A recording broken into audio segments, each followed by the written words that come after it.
Hello ವೀಕ್ಷಕರೇ, welcome back to our channel Kanasu ಕಿಚನ್ಸ್ಗೆ ನಿಮ್ಮೆಲ್ರಿಗೂ ಸ್ವಾಗತ. ನಾನಿವತ್ತು ಈಸಿಯಾಗಿ ರೋಸ್ಟೆಡ್ ಶಾವಿಗೆ ಪಾಯಸವನ್ನು ಹೇಗೆ ಮಾಡ್ಕೊಳ್ಳೋದು ಅಂತ ಹೇಳ್ಕೊಡ್ತಾ ಇದ್ದೀನಿ. ಅದಕ್ಕೂ ಮುಂಚೆ ಯಾರೆಲ್ಲ ನನ್ನ ಚಾನಲನ್ನು ಸಬ್ಸ್ಕ್ರೈಬ್ ಆಗಿಲ್ಲ ಪ್ಲೀಸ್ ಸಬ್ಸ್ಕ್ರೈಬ್ ಮಾಡ್ಕೊಳ್ಳಿ. ಈ ರೋಸ್ಟೆಡ್ ಶಾವಿಗೆ ಪಾಯಸವನ್ನು ಈಸಿಯಾಗಿ ಮಾಡ್ಕೋಬೋದು. ಇದಕ್ಕೆ ಹೆಚ್ಚು ಇಂಗ್ರೀಡಿಯೆಂಟ್ಸ್ ಕೂಡ ಏನು ಬೇಕಾಗಲ್ಲ, ಬಟ್ ಟೇಸ್ಟ್ ಮಾತ್ರ ತುಂಬಾ ಚೆನ್ನಾಗಿರುತ್ತೆ. ಮಾಮೂಲಿ ಶಾವಿಗೆಗಿಂತ ರೋಸ್ಟೆಡ್ ಶಾವಿಗೆಯಲ್ಲಿ ಪಾಯಸ ತುಂಬಾ ಟೇಸ್ಟಿಯಾಗಿರುತ್ತೆ. ಈಗ ರೋಸ್ಟೆಡ್ ಶಾವಿಗೆ ಪಾಯಸ ಮಾಡೋದಕ್ಕೆ ಬೇಕಾಗಿರುವಂಥ ಇಂಗ್ರೀಡಿಯೆಂಟ್ಸ್ನ ನೋಡ್ಕೊಳ್ಳೋಣ ಬನ್ನಿ.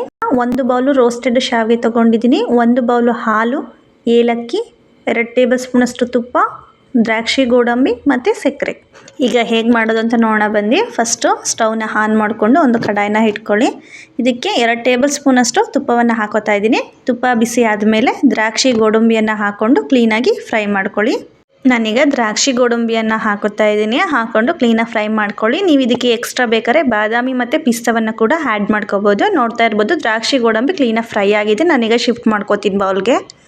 ಈಗ ಅದೇ ಕಡಾಯಿಗೆ ನಾನು 1 ಬೌಲಷ್ಟು ಹಾಲನ್ನ ಹಾಕೋತಾ ಇದ್ದೀನಿ. ನಿಮಗೆ ಪಾಯಸ ಇನ್ನೂ ಜಾಸ್ತಿ ಬೇಕು ಅಂದರೆ 2 ಬೌಲಷ್ಟು ಹಾಲನ್ನ ಹಾಕ್ಕೊಳ್ಳಿ. ಈಗ ನಾನು ಶುಗರ್ನ ಆ್ಯಡ್ ಮಾಡ್ತಾ ಇದ್ದೀನಿ. ನೋಡಿ ಟೇಸ್ಟಿಗೆ ಎಷ್ಟು ಬೇಕೋ ಅಷ್ಟು ನೋಡಿಕೊಂಡು ಶುಗರ್ನ ಆ್ಯಡ್ ಮಾಡ್ಕೊಳ್ಳಿ.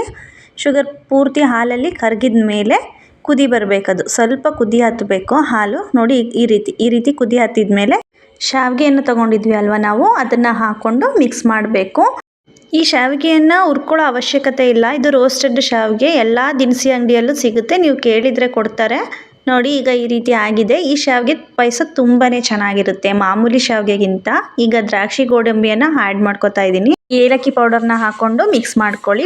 ನೋಡಿ ಇವಾಗ ರೋಸ್ಟೆಡ್ ಶಾವಿಗೆ ಪಾಯಸ ರೆಡಿಯಾಗಿದೆ. ತುಂಬಾ ಟೇಸ್ಟಿಯಾಗಿರುತ್ತೆ. ಒಂದ್ಸಲ ಟ್ರೈ ಮಾಡಿ. ಯಾರಿಗೆಲ್ಲ ರೆಸಿಪಿ ಇಷ್ಟ ಆಗಿದೆ ಪ್ಲೀಸ್ ಲೈಕ್ ಮಾಡಿ, ಶೇರ್ ಮಾಡಿ. ಹಾಗೆ ನನ್ನ ಚಾನಲನ್ನು ಪ್ಲೀಸ್ ಸಬ್ಸ್ಕ್ರೈಬ್ ಮಾಡ್ಕೊಳ್ಳಿ. Thank you for watching.